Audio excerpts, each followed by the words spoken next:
Уйшанланып йөргән чаклар була. Башта мең уй, моңлы күңелдер.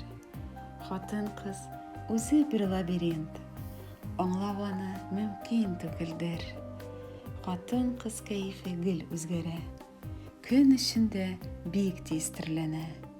Әле генә көлеп тора да ул, мизгелдән моңсуга әйләнә.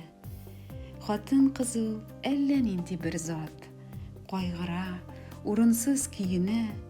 Аңламассың аның һич күңелен, юк кына нәрсәгә сөенә. Хатын-кызның мең төрле халәте, әллә нигә шулай катмарлы. Әйтерсең анда әллә ничә зат бар, халәте шуңа да катламлы.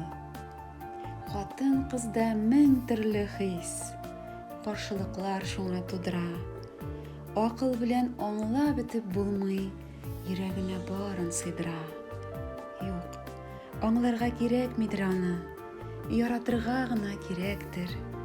Җан җылытыр хисләр булса гына, күңелләргә сөю терәктер.